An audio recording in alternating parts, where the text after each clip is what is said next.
Hello guys! Welcome back to my channel. For today's video, i-share ko sa inyo yung activity namin for today. As usual, pupunta kami sa office sa International Marketing Group and I am one of the associate of International Marketing Group. As you all know it by now, isa po akong financial coach sa International Marketing Group and ang ginagawa po namin is to guide and share the basic concept kung saan po ay mapapatibay natin yung ating buhay pinansyal. Diba? So, maganda po ba yon? Kayo po ba na nag-self-assess na ba kayo? Matibay po ba ang inyong financial house? No? Kasi kung hindi po, baka kailangan ninyo ang tulong namin na mga taga-IMG.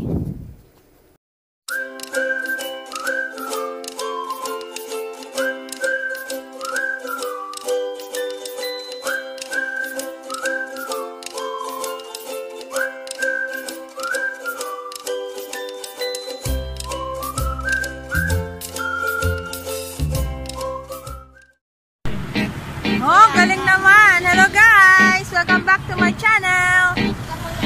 For today's video, it's IMG Day. Ano nga ako, sabi ko yung nagano video. Coach Ran and Coach Alman. Yan. Ayun yung office. Sa Tawid. Yung office namin. Ayan. First Saturday of the month. Yan. Meeting po ng team. Kaya nandito kami sa Makati. But we have office sa Dasma. Doon po kami nag-duty. Doon ako nag-duty. So, update you later sa mga magiging activities namin for today. Hi! Vlog? Parang ipopromote mo yung ano? Ayan. Guys, the World Center. Nandito po yung aming office sa Makati. Yan. One of the main offices sa Makati. O, diba? Pasok kami ngayon.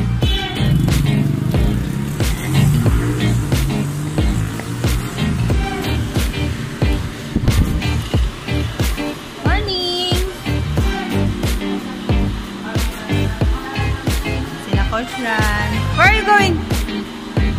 To the bathroom! Punta mo na kami CR. Pakita ko sa inyo yung CR dito sa building. Ayan. Oh, di ba? Ayan, oh. Oh, palagay. Woman. Woman. Lalapag sa CR. Yes. Welcome to the bathroom. Ayan po ang bathroom dito. Very clean. As you can see, may saksakan, may basurahan. Ayan.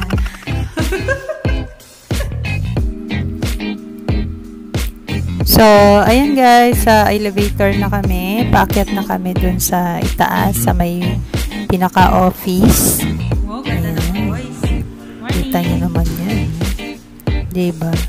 So, ito yung office guys. Ayan. Welcome to the office. So, diba parang nakapunta na rin kayo? Pero mas maganda kung makakapunta talaga kayo dito and kung mag-a-attend kayo ng aming free financial class. Kasi marami kayong matututunan dito. Promise.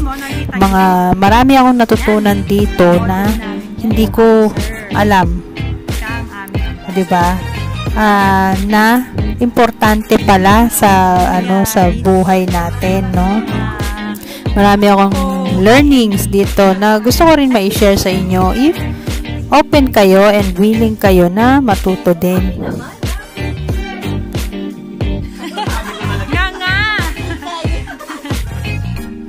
So, ayan guys. Dito kami sa sa isang room kung saan antayin namin yung iba na magsidating.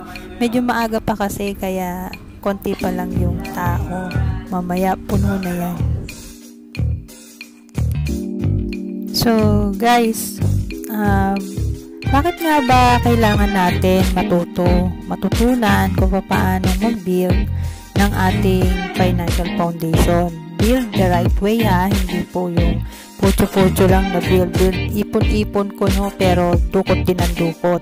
Dito po sa IMG, tinuturo talaga yan kung papaano na makakapag-ipon ka na hindi mo madudukot yung iyong iniipon. Kasi ugali talaga natin yan na mag-iipon tayo, pero kunyari lang yun kasi pag dudukutin natin siya. So, ang tawag po doon, emergency fund. Lagi tayong may emergency. And ang mindset natin, ayaw natin ilagak sa isang bagay yung ating pera na hindi natin agad makukuha. Yun kasi talaga yung mentality natin.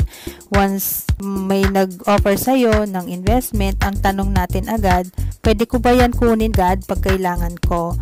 Pero hindi po talaga kasi ganun yung concept ng investment. Pag sinabi pong investment, it will take time and dapat consistent, tuloy-tuloy. Kapag po ang tanong ninyo is pwede ko bang makuha agad yan, hindi po investment ang hanap ninyo, kundi emergency fund. So, let's say for example, ikaw ay isang employed. So, employed ka, hanap buhay. Siyempre, bakit ka ba naghahanap buhay? Di ba? Para sa family. So, ano naman yung purpose ng paghahanap buhay mo para sa family kung hindi mo naman masisecure yung kanilang future, di ba? So, paano yon?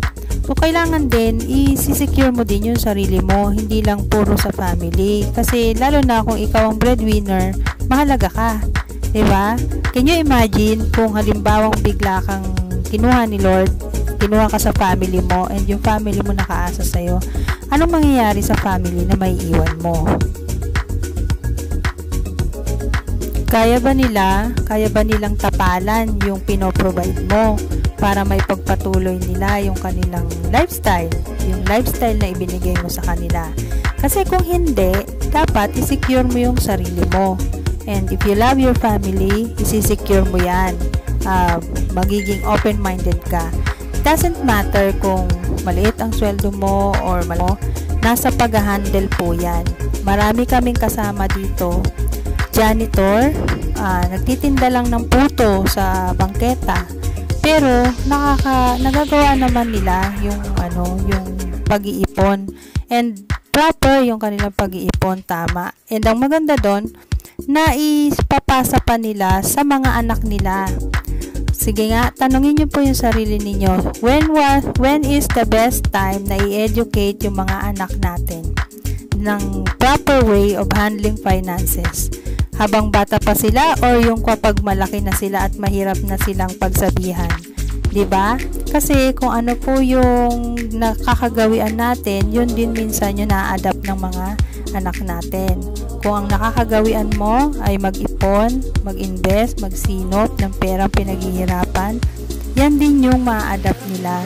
At hindi ba napakaganda na makikita mo na bata pa lang yung anak mo ay natututo na siya ng pagsisinop.